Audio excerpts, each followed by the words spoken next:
This podcast is sponsored by the Fireman Moving Company. The Fireman Moving Company is the official moving company of WKU Athletics. Not only can they be trusted to move all the coaches in and out of Western, but they can move you anywhere nationwide. The Fireman Moving Company is owned and operated by firemen and is founded by WKU alumni. If you're looking to move sometime soon, give them a call at 270-791-1755 and get yourself a free quote. Welcome to Topper Talk, your number one Western Kentucky athletics podcast. I'm your host, Stephen Moffitt, and I'm joined by co-host Tyler Bailey. Hilltopper Nation, whether it's happening on the hill or on the road, grab those red towels, stand up and cheer, because it's up next on Topper Talk. All right, welcome back, and thank you for downloading and listening to another episode of the Topper Talk podcast. We are the official podcast of the Red Towel Trust Collective, and we're a proud member of the College Huddle podcast community.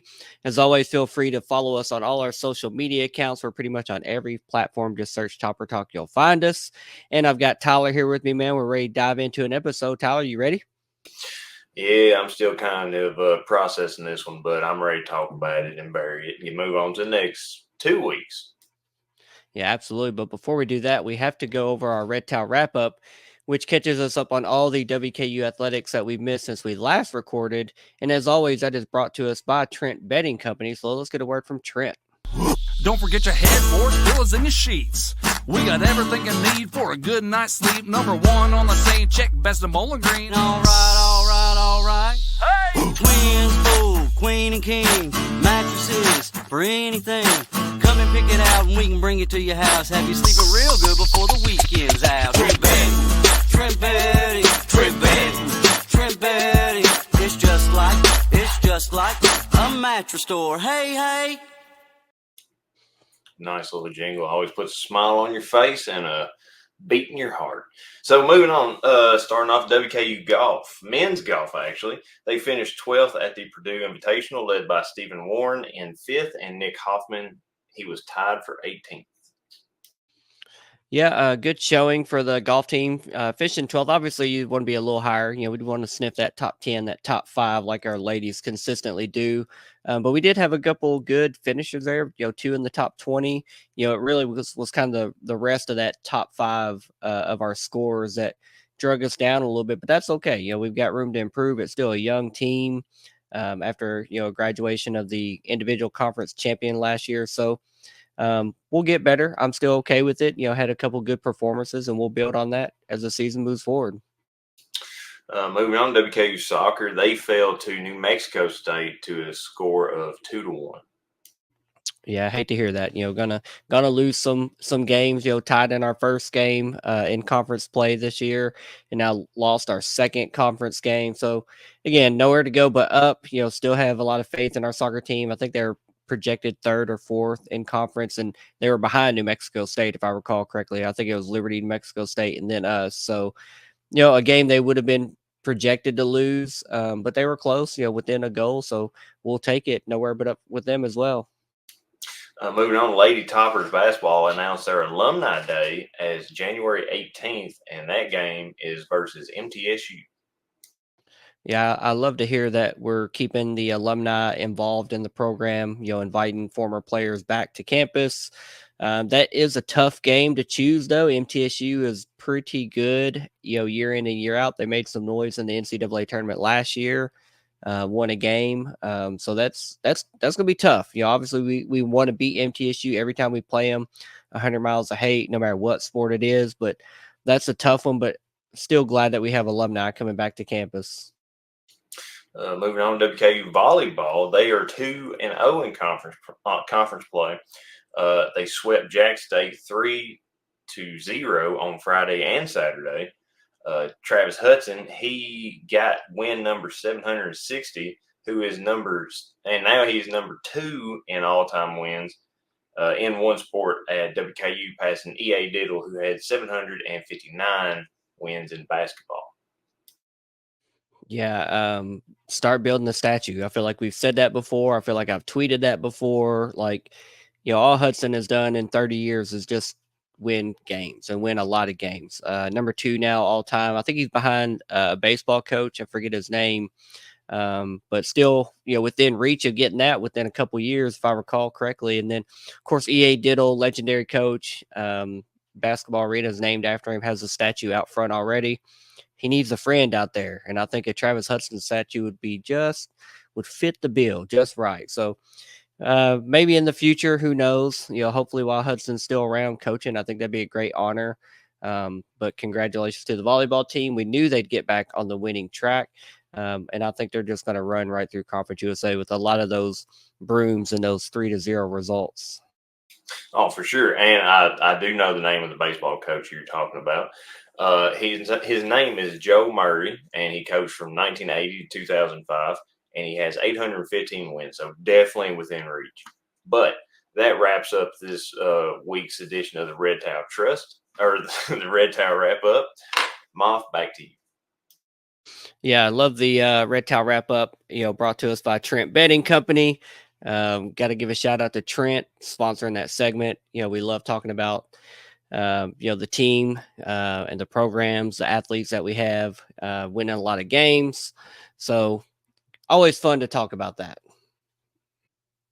All right, and now we're going to dive into the Week 5 matchup against Boston College. Obviously, that turned into a disappointing loss. 21-20, close game, came down to the wire. Before we jump into the game, though, we have to talk about some of the stuff that happened before the game. Obviously, we previewed that game with the Eagles Weekly podcast last week. Got to talk to them about the team and what they expect, and players to watch out for. And one of the guys that they spoke really highly of was quarterback 1, Tommy Castellanos. And turned out, we found out Friday, the day before the game, that Mr. Castellanos would not be playing and available for the game versus us due to an injury he sustained against Michigan State. So, all of a sudden the betting line went from 13 in favor of Boston College down to 8, really quick. If you jumped in at 13, you're in good shape at that point. And that also meant that their backup quarterback, Grayson James, would be starting in his first start at Boston College. And if that name sounds familiar, it's because he's a former quarterback at FIU. And he also was the starting quarterback at FIU in 2022 when we beat them 73-0 at the Houch. So he is and was familiar with WKU before this game ever started. And then there was even more, drama, logistics. The WKU team football plane was scheduled to leave the airport at 11:30 to fly up to Boston, but they didn't leave until after 6 p.m. due to weather. It was a lot of rain, windy, just not ideal flying conditions. So they were running over 6 hours late. They finally arrived in Boston after 9 p.m. So barely 14 hours before the game kicked off. So a weird travel day for them. I don't know if that played in at all to how the game played out, if there was any tired legs or, how it is after you fly. You just, I don't know, you need to rest, whatever it is. I don't know what caused that. But then the game started today, 11 a.m. kickoff, and we're actually recording Saturday night, which is odd for us. We don't usually record till a couple days later, let the feelings simmer, and hopefully if it's a loss, fade away a little bit. But we're talking about what's fresh tonight. So the game itself was about as close as we could have hoped for. WKU jumped out to an early 14-0 lead. And I hate to look back, hindsight being 2020, but we passed up on a field goal opportunity on the very first drive of the game. We were driving, got down to the 18-yard line. It was 4th and 1. We decided to go for it, and we didn't make it. Hindsight's 2020. You lose a game by 1, you pass up a field goal opportunity. Doesn't mean we would have won. Obviously the game could have flowed differently from that point. I'm sure Boston College may have played differently at the end of the game, but sure would have been nice to just take the points when you were that close and able to take the points. But Boston College was able to get on the board in the first half with a Kai Robichaux touchdown. We were unsure if he was going to play in this game as a former Hilltopper, kind of having a homecoming of sorts with us coming to his new school, but he scored a touchdown for Boston College. And then we added a field goal before half. We took a 17-7 lead into half, and we're feeling pretty good about how things were going. We were moving the ball pretty well, but unfortunately in the second half, we were only able to add a field goal, and we finished with 20 points. Meanwhile, we just had, penalties that have almost, I don't want to say become characteristic or become common or the norm, but we just had some penalties that, at the wrong time, wrong place that, hurt our drives or extended their drives. Then we had turnovers, didn't play the cleanest game in the world. And that really gave, Boston College life. It gave them short fields, and they were able to score 2 touchdowns in the second half, with their final one coming with 3:33 remaining in the game.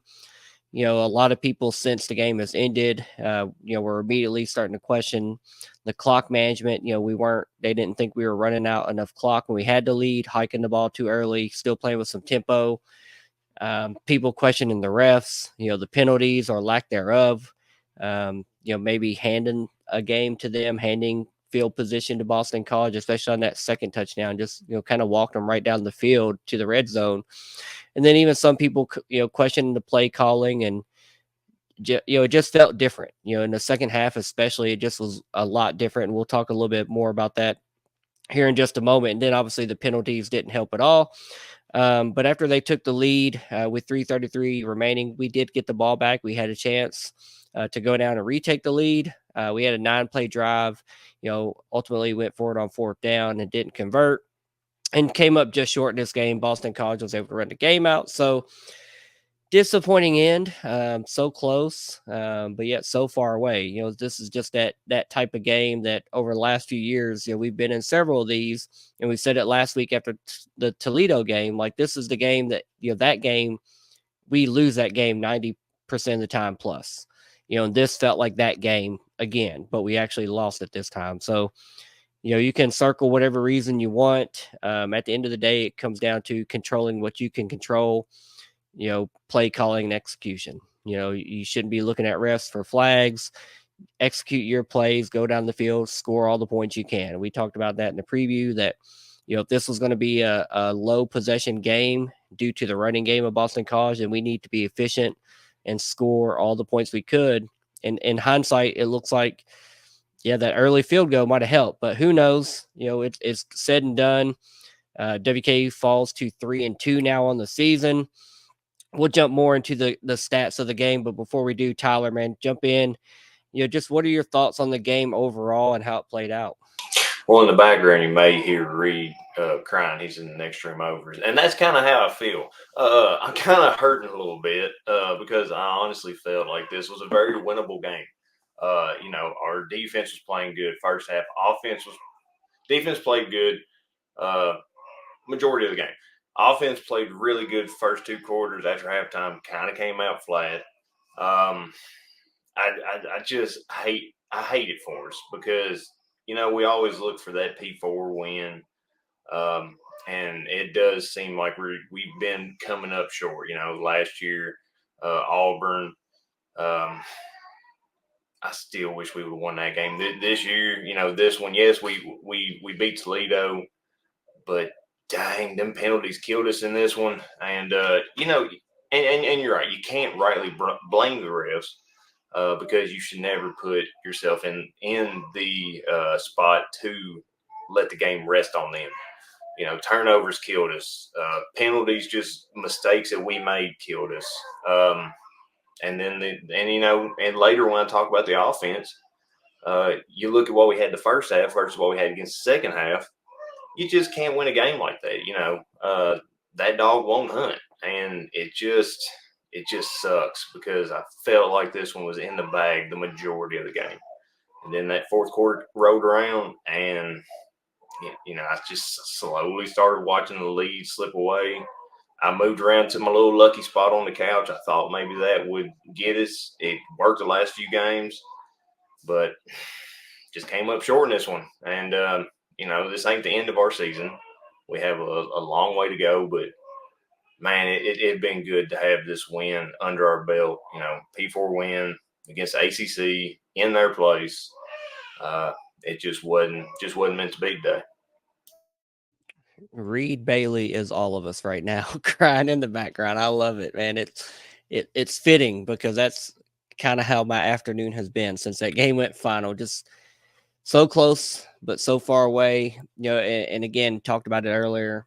Just that game that Helton just hasn't yet won as a Hilltopper coach. The 2 games versus Indiana, both home and away, lost both of those, and we were in position to win both of those games. We had, at least 2, if not 3 games versus UTSA. When they were kind of running the conference with Frank Harris and, Bailey Zappi was here, and even the Austin Reed year. We could have beat them. They were a very good team, very dominant team. They had a lot of playmakers, but we were also a very good team, very dominant team, and had a lot of playmakers. And every game we lost to them, it felt like we just shot ourselves in the foot, got out coached, got out executed, got out whatever you want to call it. We just came up short. And I think that's a lot of the fan base's gripe, I guess, with Coach Helton. And I'm not griping about this, but it is a game that we would like to win. Like you said, we want to win this game against Liberty at the end of the season. If that's going to come down to who's hosting the conference championship game, we want that to be in Bowling Green, Kentucky, if possible. And then we want to win that conference championship. 2016 now's a long time past now. It's been many years since we won the conference championship. We've been in the hunt for one several times, but just haven't got over that hump since Jeff Brom left. So not complaining. A lot of teams have it way worse than us and would love to win, 7, 8, 9 games every year and have a good, fun offense. And, but we want more, and we're not spoiled to wanting more, but we know what it feels like. We've been to that well before and we want to get back there. So it wasn't the case today. It wasn't meant to be, but there will be future opportunities. That's a guarantee. We have to talk about the stat leaders in this game. And offensively, obviously, Caden Veltkamp was our leading passer. He finished the game 25 out of 39 for 232 yards with 2 touchdowns and 2 interceptions, and also had a fumble, which, on review, was he going forward or not? I'm not sure. I don't want to call it. It was bang, bang. In the world of slow-mo replay, it looked like it might have been a fumble, but, who knows? Yesteryear, it might have just been an incomplete pass. Who knows? But I found it interesting that in the first half, Caden was 17 out of 21 for 165 yards. And then in the second half, he was 8 out of 18 with only 67 yards. So to me, that was kind of the difference of the game. Just the execution, less than 50% completion in the second half, only 67 yards of passing offense. Just not getting the ball done, getting the game. Turnovers, had that fumble, had another interception. Just not getting it done. And that's kind of winning time when you got to put the game away. At any point in the second half, if we go down and score another touchdown, it's a multiple possession game. And, Boston College wasn't really setting the world on fire, scoring points. So, felt like we really could have put it away with just one more touchdown and just couldn't quite get there. And all the credit to Boston College and their defense. They adjusted. We talked about that in the spaces after the game. They adjusted to River Helms and basically said, you're going to make somebody else beat us, because he kind of gashed them in the first half with a lot of big pickups.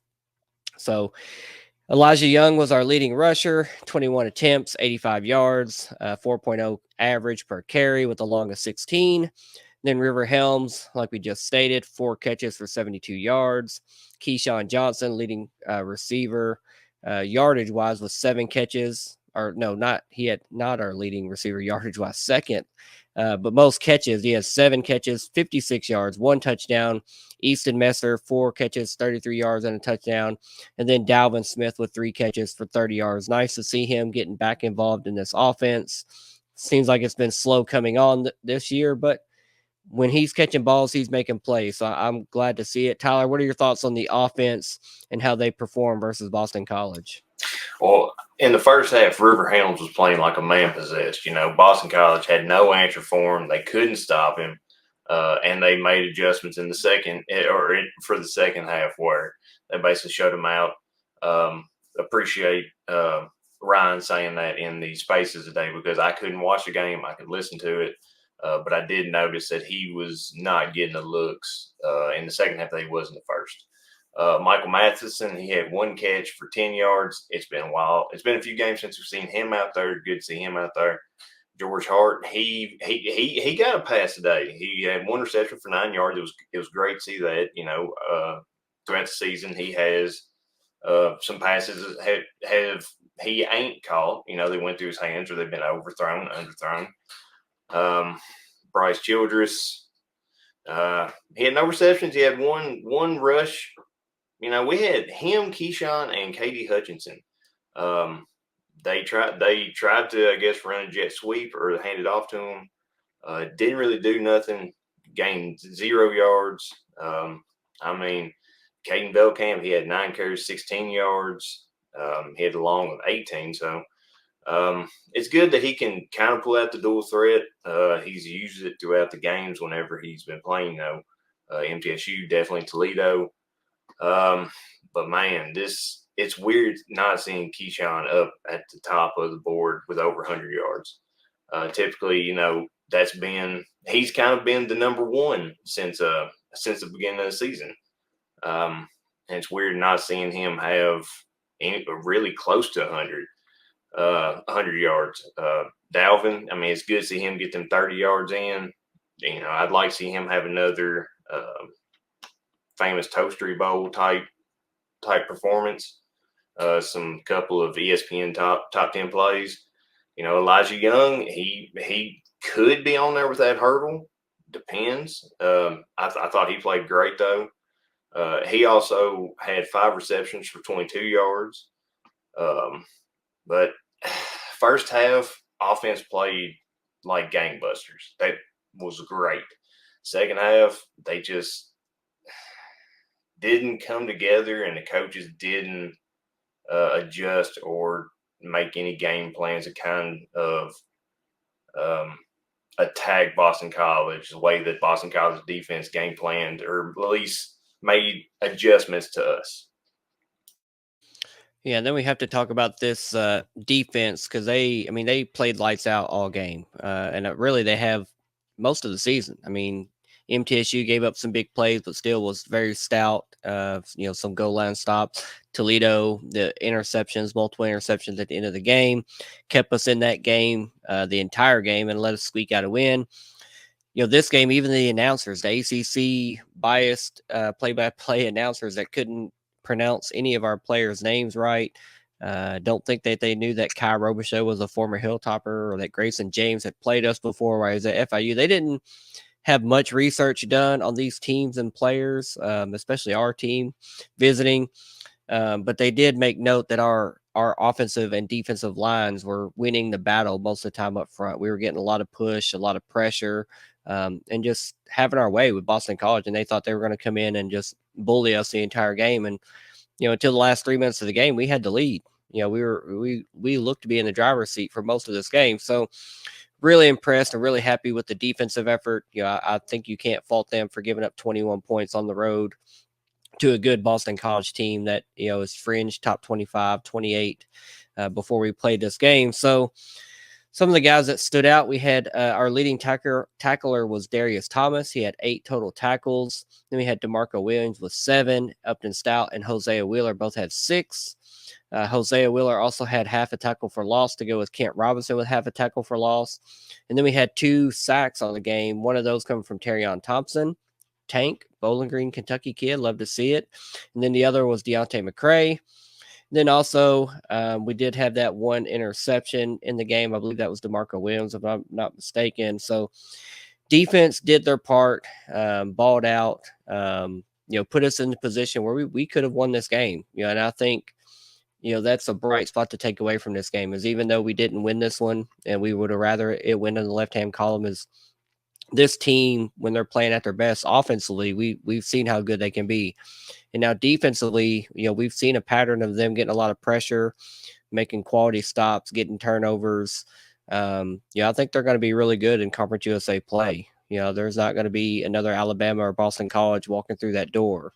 No more Power 4 teams. We're into conference play now. So really excited, looking forward. All the conference championship goals are still ahead of us. We're still 1-0 in conference play. Obviously, losing this heartbreaker is not what we want to be talking about, but it happened. So, Tyler, talk to me about the defense and what you thought about their play this game.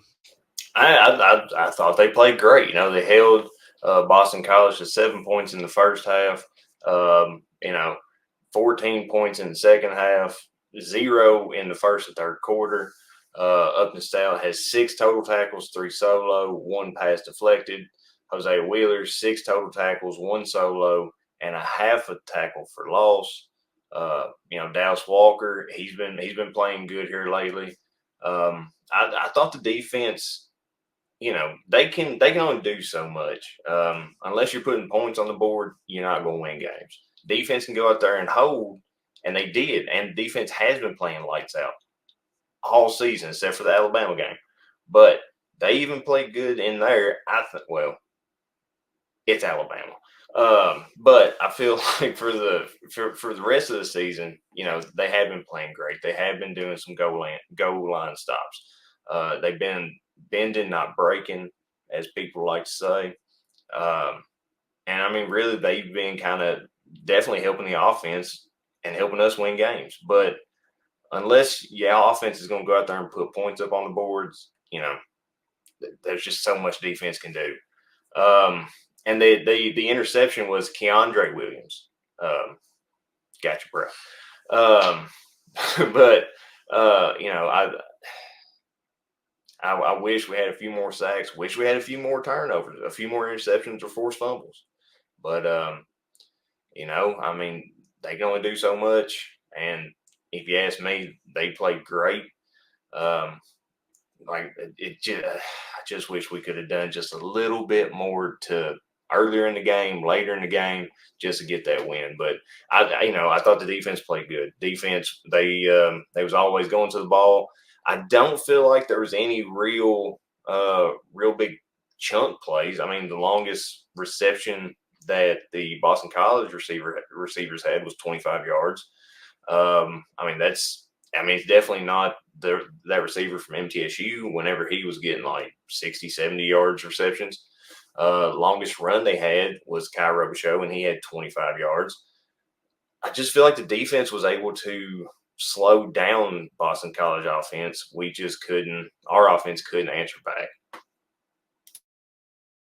Yeah, I mean, definitely a solid effort by the defense. Can't complain about how they played. Now we're going to jump into some key indicators before we jump into grades, and these key indicators really paint just how close a game this was. A 1-point loss it ended up being. So looking at first downs, WKU had 20 first downs on the game, while Boston College had 19.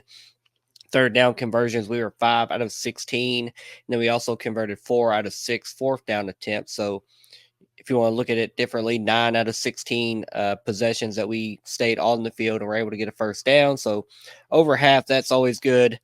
Boston College was very similar. They were 7 out of 13 and 1 out of 1 on fourth down. So, 8 out of 13 if you want to look at how many drives they extended. So closer to 2/3 for them. So a little better on third downs. Penalties, we had 5 for 52 yards, including that questionable pass interference in the end zone. I really feel like it was, if he was getting held, defensive pass interference, I feel like he also pushed off before he caught that touchdown. So in my opinion, and I'm not going to get fined for saying this, I feel like that should have been offsetting. Yes, he held. Yes, you pushed off. Offset. We're going to replay this down. In my opinion, would they have scored again? I don't know. But not going to blame refs. It's now become a small trend where we've been hurting ourselves with penalties. Something we have to clean up. Boston College only had 3 penalties for 23 yards. And then turnovers, we had 3 turnovers with 2 interceptions and a fumble. And Boston College had 2. And then time of possession, WKU had the ball for 30 minutes and 40 seconds, while Boston College had the ball for 29 minutes and 20 seconds. So, almost all of those were split right down the middle, very even. Just goes to show how close this game was. Basically came down to turnovers and third down conversions. You got to keep drives going. You got to get down the field and score those points. So now we're going to jump into grades for this game, and I'm sure this will be a mixed bag. Anytime it's a loss, it's a little bit of a mixed bag. So, Tyler, what's your grade for the offense in this game versus Boston College? We came out playing great. You're right. We had in the second half, we only had 67 yards passing offense, 41 yards rushing offense. And in the first half, we had like 100 and something yards passing, and I think 80 yards rushing, 80 something. But if we could have continued that offensive meleeing we was giving them, definitely be an A. But for the drop off that they had, man, I'm gonna have to give them a C in this one. Yeah, I'm right there with you. I'm gonna give them a C as well. I mean, I just think the offense has to do a little bit more, and I think some of what we're seeing is the youth and inexperience of Caden Veltkamp, and I'm not Caden anti Caden Veltkamp by any means. I'm a big fan of his. We had him on the podcast for an interview last year after the famous Toastery Bowl. We think it was a coin flip who was going to be the starter. We assumed it was going to be TJ Finley, but we both thought that we were going to be fine no matter who was starting or playing in the games. But he's still a young quarterback with only his second career start, coming on the road. I didn't see what the announced attendance for this game was. I know it was their parents' weekend like it was for us last weekend. So I'm assuming it was a pretty highly attended, pushing 40,000 people. So some growing pains with Caden, him getting comfortable in the offense, more consistent, making better decisions, getting rid of the ball faster at times, going through those reads and progressions. So I'm okay with the growing pains. He's a young quarterback. He's a redshirt sophomore. He's going to have a couple more years of eligibility. Took a lump in this one. That's okay. Yeah, I think he's going to grow and get better this season from this game alone. So I'm looking forward to it. But the offense as a whole, I'm going to give him a C. What about your grade for the defense? The real quick, the announced attendance was 41,403.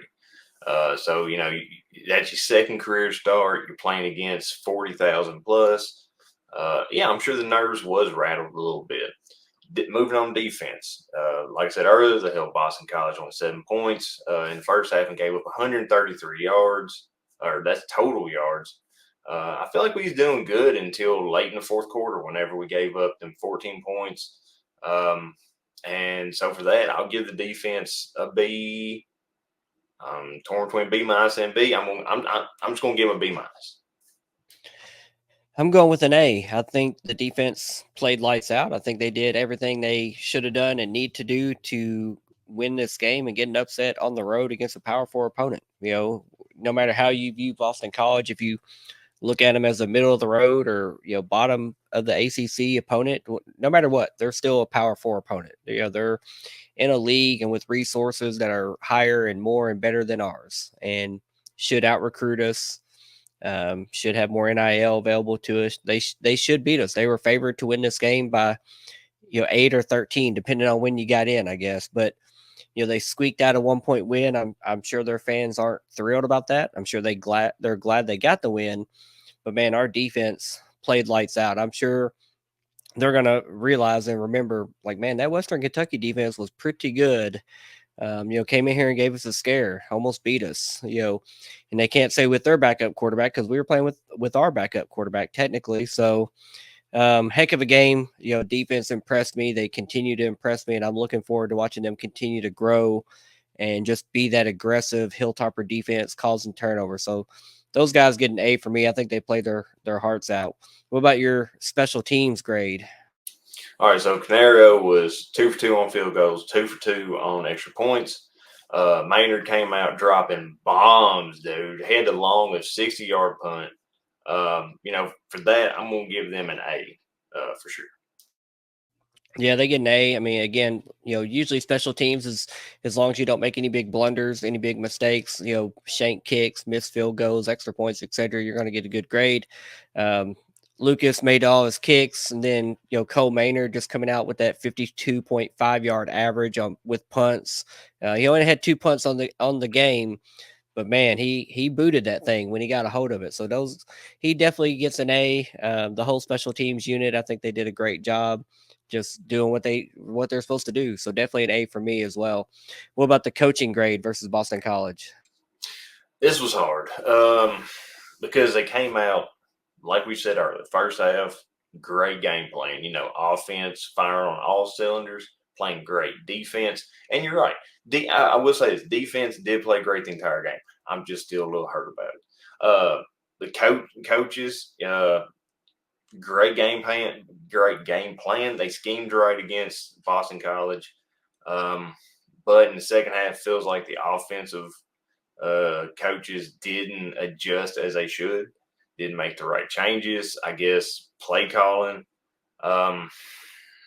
So for the great first part, second act, not very good. I'm going to have to split the middle, go C on it. Yeah, I'm gonna give him a C as well. I think if we were grading individual, offensive coordinator, defensive coordinator, it'd be different. I think defensive was great.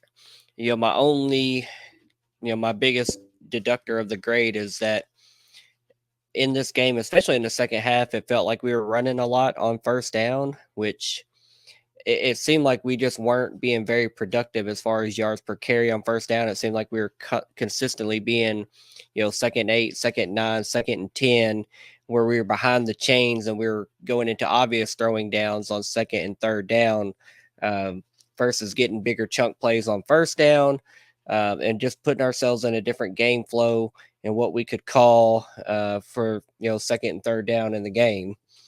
So I'm right there. I'm going to give him a C as well. Not I'm not trying to be armchair quarterback or coach and question, but when you lose the game and you lose by one, and there's just maybe some clock management, some play calling questions, that in hindsight look like, man, if we had done that, we win this game. Just it is what it is. We didn't win the game, so it's going to be knocked down a little bit. So I'm going to give those guys a C as well. Then what about your overall grade versus Boston College? I'll give the overall B minus. I like I said, I'm still hurt by this game, or at least disappointed. I feel like this game was very, very winnable. We had everything going for us. We just couldn't close it out, and that's what sucks. Yeah, I'm going to go with a B as well. Defensively A, offensively a C. So we're going to average it out, blended average to a B there. That I think that effort defensively is going to win a lot of games going forward. I think offensively we had to be more consistent and put more than 20 points on the board. I think, I've said it for years that 30 points is kind of that magic number, especially in Conference USA, which usually has a little bit higher offensive output. Seems like a lot of, just teams that can score well. So I think, scoring 30 plus, especially in the conference play, is going to be a big factor into winning more games, especially the way our defense is playing. So I'm going to give him a B overall. Obviously a win makes that an A. Obviously we want to win that game. We want to win every game we play, but this game at the end of the day doesn't affect our overall conference goals. The Conference USA Championship is still ahead of us. We control our destiny. We've got 7 more opportunities to beat other Conference USA teams, hopefully host the championship game, and then win that conference championship that has eluded us since 2016. So I'm just still looking forward to that, even though this loss is still, 7-8 hours old now, still stings a little bit. So close, yet so far away. Just that hump, we can't always, we can't seem to get over it in these close games, as the underdog, and just come up on the short end of it. But it is what it is. Once again, we had a lot of fun doing the spaces after the game. That's something that, if we can, we're going to try to continue doing. Obviously, this being an 11 a.m. kick, it was a little bit different having it in the middle of the afternoon, but still fun to get on there with a few people and talk about the game while it was just fresh on our memories. Ryan and Hunter jumped on, and you as well, obviously Tyler, and just talked about that game when it was fresh on our mind and still stung just a little bit, but it's just a nice change of pace, and hopefully we continue that going forward. But looking forward to this season continue to play out. Obviously, we enter a bye week now. We'll preview UTEP at a later date, but just looking forward to the rest of the season. This is still a really good football team. We've seen their best football, and I think we've seen their worst football against Alabama. That's tough, and we saw how that ended versus Georgia tonight. So that's a good football team. But man, I'm looking forward to the rest of the season. I've got a bye week to heal up, rest up, and get ready for the rest of conference play. So Tyler, hit us with your final words and take us on out of here. You're right, man. This does not detour or derail any of our conference plans to hopefully host a conference championship, which I could see us doing because our defense is definitely going to help us out a lot in this conference. I think the offense will turn it around. I think they'll get back on track to right where they were playing against MTSU or EKU. I mean, while watching that game and while it hurt, I was still thinking, man, that game against Liberty, our defense could shut them down. I feel like our run defense has gotten better. Pass defense is good. I feel like as long as they can track them receivers and keep them, at least close to them, I feel like our defensive backs can definitely shut them down or at least slow them down. I just feel like this game, if we could replay it again, I feel like we'd walk out there with a win. We had some penalties that definitely extended their offensive drives. I remember one, I think it was like 3rd down, 4th down. They went for it. We got a defensive penalty and gave them a 1st down. I wish we had this one back because it does hurt with it being so close and with us almost beating an ACC opponent at their place. I mean, that would have been awesome, especially considering that team down south just got curb stomped by Duke last week. For us to be able to say you lost, we kicked ass would just be another feather in the hat to me anyway. Screw you, MTSU. You're terrible. But we go into this bye week, rest up, heal up, like you said, come out ready to take the anger and the vengeance out on UTEP, which I'm ready to start this conference slate, man. I got this feeling that we're going to roll through it. And yes, there will be some close games, but I feel like we're going to do great in most, if not all, these conference games coming up, man. So with that, Moth, who has it better than us, dog? Nobody, buddy. You know it. Nobody. Go Tops. Go Tops. Later, guys. See you.